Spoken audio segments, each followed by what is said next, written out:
The morning Edward Callahan cried on a park bench in Ottawa, he had not cried in 23 years, not when his father died, not when the merger fell through and cost him 400 jobs, not when Sylvia packed her things into 2 suitcases and left without turning back.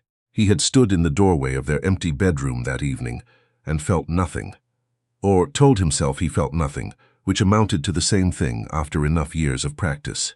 But that Tuesday in October, sitting on a cold iron bench beside the Rideau Canal, with his tie loosened and his briefcase beside him like a loyal dog that didn't know its owner anymore, Edward Callahan wept. Quietly, the way men his age weep when they've forgotten how. He was 54 years old. He had built Callahan Capital from a rented office in Kanata into one of the most respected private equity firms in the country. His name was on a building at the University of Ottawa. He had the suits, the house in Rockcliffe Park, the car that started without a sound. He had everything a man was supposed to want. And he had just learned, 30 minutes ago, in a hospital corridor on Smith Road, that the son he had been raising for 11 years was not his. He hadn't even been able to drive after. He'd left his car in the hospital parking lot, walked out through the automatic doors into the grey October air, and kept walking until his legs brought him to the canal. That was the thing about grief. Even when you didn't know you were grieving, your body took you somewhere to do it. He was staring at the water when he heard her. "You dropped this." Edward looked up. Standing in front of him was a child, a girl maybe 10 or 11, with dark eyes and a winter coat that was at least 2 sizes too large. She was holding his handkerchief, which must have fallen from his pocket without him noticing. He stared at her. "It's yours," she said, more firmly, extending it farther. Her hand was small. There were paint stains on her fingers. He took it. "Thank you," he said, his voice rougher than he expected. She didn't leave. She tilted her head and studied him with the frank curiosity that only children and very old people permit themselves. "Are you sick?" she asked. "No. Are you lost?" He almost laughed at that. "Not in the way you mean." She seemed to consider this. Then she sat down, not beside him, but at the far end of the bench, leaving a respectful gap, as though she understood something about needing space, while also not wanting to be alone. "I'm waiting for my grandmother," she offered, by way of explanation. "She's at the pharmacy. She takes a long time because she talks to everyone." Edward wiped his face with the handkerchief. He was embarrassed, which was useful. Embarrassment was at least a feeling he knew how to manage. "What's your name?" he asked, mostly to fill the silence. "Phoebe," she said. "Phoebe Nance. Edward Callahan." She nodded as though filing this away. "You were crying," she said. It wasn't an accusation. It was just a fact she was placing on the table between them. "I was. My gran says that's what benches by water are for." She looked out at the canal. "She's probably right. She usually is." They sat for a moment without speaking. A cyclist went by. 2 women walked a golden retriever that stopped to sniff the bench and then moved on. "Is it because someone died?" Phoebe asked. Edward looked at her. There was nothing intrusive in the question. She asked it the way you ask a stranger what time it is, assuming the answer is simple, that you can just say it and move on. "No," he said. "No one died. Then it can be fixed," she said, certain as sunrise. He didn't answer that. He wasn't sure he agreed. Some things were broken in ways that couldn't be fixed, only carried. But he didn't say so, because she was 11 years old, and there was no reason to teach her that yet. They sat there for another few minutes, this unlikely pair. The girl in the oversized coat and the man with the expensive shoes and the ruined afternoon, and somehow the silence between them was not uncomfortable. It was the kind of quiet that belongs to people who have nothing to prove to each other. Then Phoebe opened her backpack and pulled out a granola bar. She looked at it, then she looked at him. "Are you hungry?" she asked. He blinked. "I'm fine. You don't look fine." She held it out. "I have another one." "Well, I don't, but I'm not that hungry. Gran will make dinner." Edward Callahan looked at this child, holding a granola bar out to him, like it was a perfectly ordinary thing, like she offered her last snack to weeping strangers on benches every Tuesday, like it cost her nothing. And something happened in his chest that he couldn't name exactly, something that cracked open just slightly, the way ice on the canal cracks in March all at once and quietly. "Thank you," he said, and he took it. He didn't eat it right away. He just held it. But the girl nodded, satisfied, and looked back at the water. He didn't stop thinking about her. That surprised him. He had a board meeting the next morning, a call with their Singapore partners, 3 quarterly reports waiting on his desk. He had the particular disorder of his personal life to attend to. The question of what, exactly, to say to Sylvia now that he knew what she had done, the question of what it meant for Oliver, who was 11 years old and had done nothing wrong and did not deserve to inherit whatever wreckage was coming. But he kept thinking about the girl on the bench. The way she hadn't flinched from his grief. The way she'd handed over that granola bar without making it into anything more than it was. He asked his assistant, Marguerite, to run an errand for him on Thursday. He described the girl, the coat, the dark eyes, the canal, the pharmacy nearby. He felt slightly foolish asking. Marguerite, who had worked for him for 16 years and was therefore immune to finding him foolish, simply said she would look into it. What she found quietly, without fuss. A woman named Agnes Nance, 68 years old, who picked up prescriptions every Tuesday at the Shoppers on Bank Street, who lived in a 2-bedroom apartment in Centretown with her granddaughter, who had been raising the girl since Phoebe was 4, when Phoebe's mother, Agnes's daughter Colette, had died of an aneurysm at 31. The father had been gone before that. Marguerite placed the folder on his desk without comment. She had long understood that certain information did not require commentary. Edward sat with it for a while. He was not a man who believed in signs. He was not a man who believed in much beyond compound interest and the reliability of well-structured contracts. But something about the symmetry of it turned over in his mind. A man who had just learned his son wasn't his son, sitting on a bench next to a child who had grown up without a father. He was not mystical enough to think the universe had arranged it. He was just tired enough to wonder. He sent flowers to Agnes Nance, a simple arrangement with a card. For the kindness your granddaughter showed a stranger on Tuesday. E.C. He expected nothing back. He got a phone call 4 days later. Agnes Nance had a voice like a church pew, solid, worn smooth by use, warm in a way that didn't ask anything of you. My Phoebe told me about the man on the bench, she said. She said you were very sad and you took her granola bar. I did take her granola bar, he admitted. I should send a replacement. You sent flowers instead, which is considerably more than a granola bar, and I'm not sure what to make of it. I'm not sure either, he said honestly. There was a pause. He could hear something in the background, a television, and what might have been the sound of a pencil on paper. She's doing homework, Agnes said without his asking. She does it at the kitchen table while I watch my program. It's our routine. Something about that, the mundane steadiness of it, routine, kitchen table, her program, made his throat tighten unexpectedly. I'd like to do something for her, he said. For both of you, if you'd allow it. I know how it sounds. Like a rich man with a guilty conscience, Agnes said, not unkindly. Maybe that's part of it. She was quiet for a moment. I've known people like you, she said finally. Some of them are trying to buy something. Some of them are trying to give something. I'm old enough to tell the difference. Which do you think I am? I don't know yet, she said, but I'm willing to find out.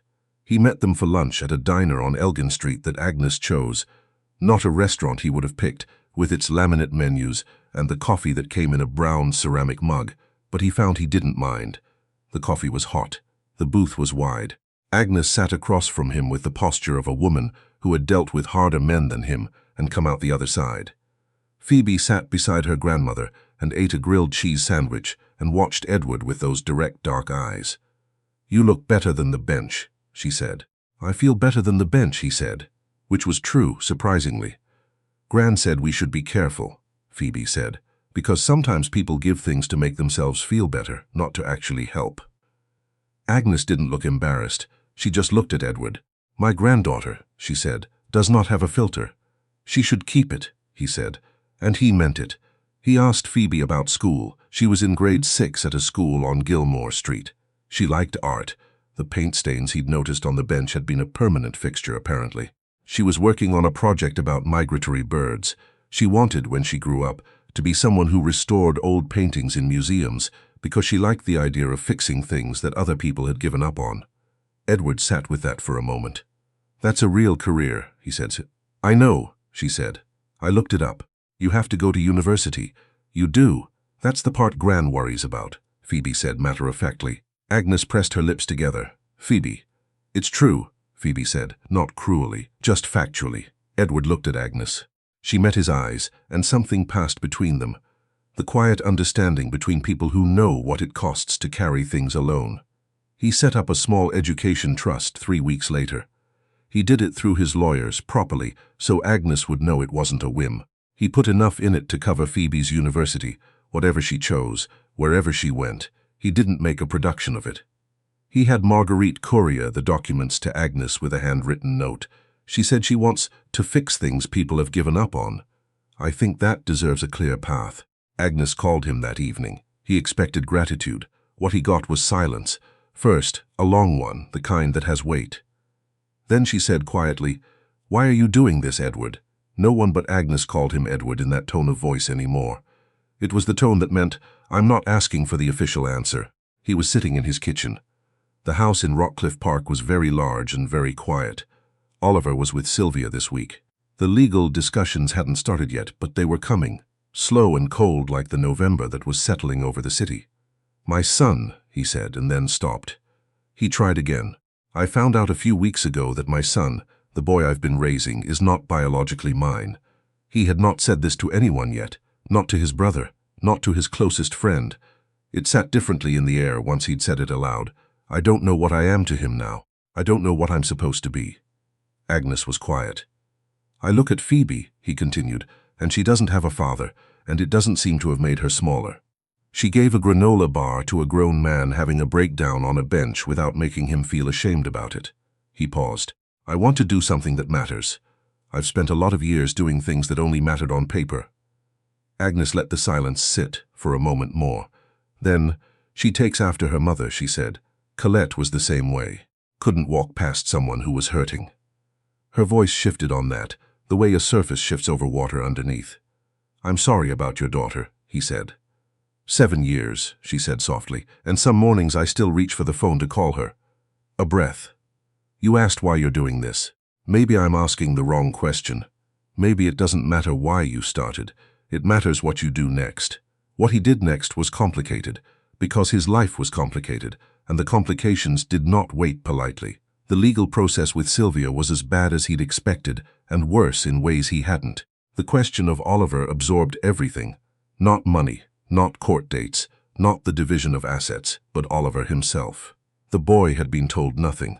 He was 11 years old with his mother's pale eyes and a complete inability to sit still, and he had no idea that the ground beneath his family had already shifted. Edward went to see Oliver on a Saturday in November, at the house in Westborough, where Sylvia had been renting since September. Oliver came to the door in his hockey gear, half-dressed, stick in hand, and Edward stood on the step and looked at this boy. This face he had kissed goodnight for 11 years, whose ear infections he had paced hospital corridors over, whose first word had been dog because of the neighbor's retriever, and felt the complete inadequacy of biology as a basis for love. "Dad," Oliver said. "You're here early, Dad. Ready for the rink?" Edward said. He didn't say anything that day about what he knew. He sat in the stands at the Nepean Sportsplex and watched Oliver skate badly and enthusiastically, and he clapped for a goal that didn't count, and he didn't think about DNA or Sylvia or the lawyers waiting in their offices. He just watched his son. Whatever else was broken, that part wasn't. He told Phoebe about Oliver eventually.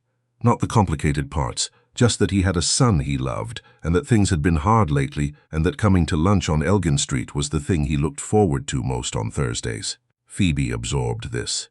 "How old is he?" she asked. 11, same as you." She nodded.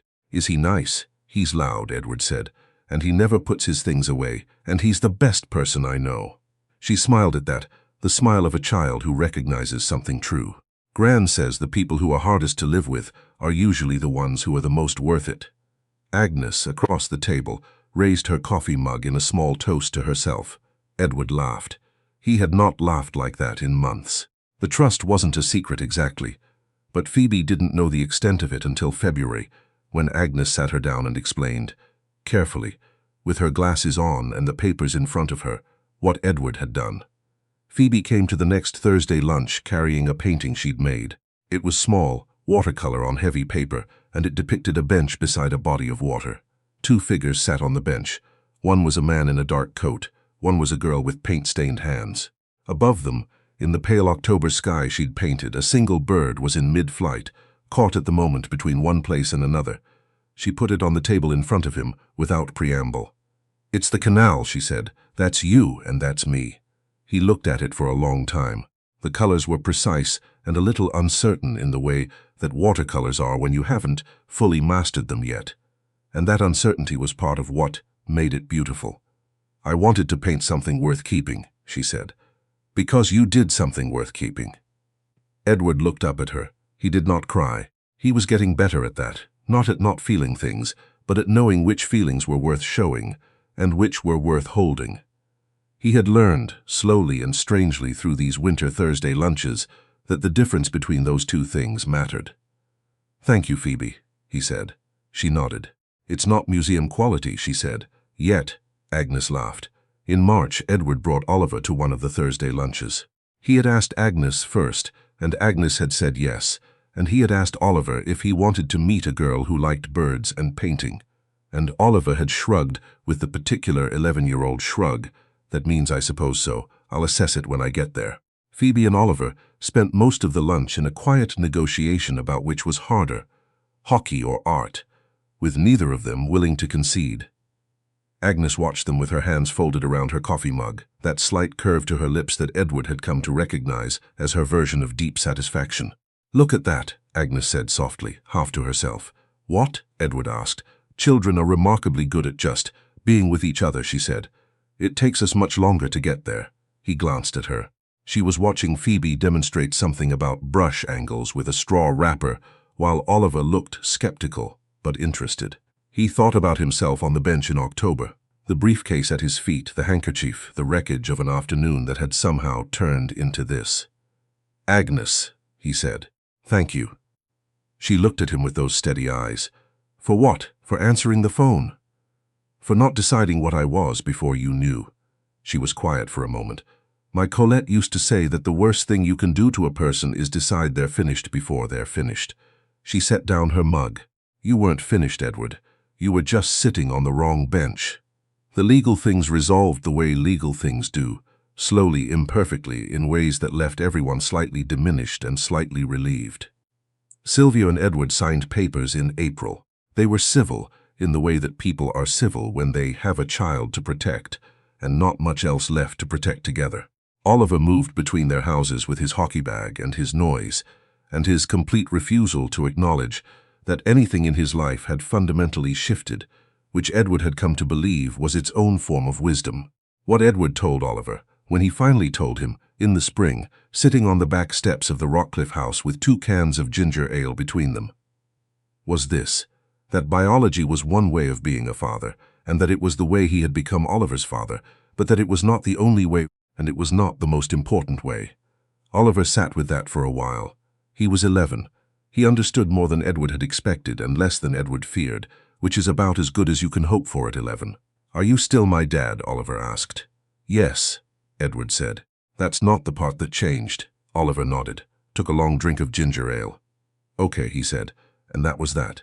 The painting hung in Edward's office at Callahan Capital, not in a prominent place, not displayed like an acquisition, but on the wall beside his window, where he saw it when he was on the phone or staring out at the street below. A bench by the canal. A man. A girl. A bird caught mid-flight between one place and the next. Marguerite noticed it in May. "Is that new?" she asked. "Since February," he said. She looked at it for a moment. "It's good. She's 10, he said. 11 now, actually. She wants to restore paintings when she grows up." Marguerite nodded once, with the particular approval she reserved for things that had been decided correctly. He looked at the painting. He thought about all the ways a life could crack open, the betrayals and the paperwork, the empty bedrooms, and the ruined afternoons, and how sometimes what came through the crack was not more darkness but something else entirely.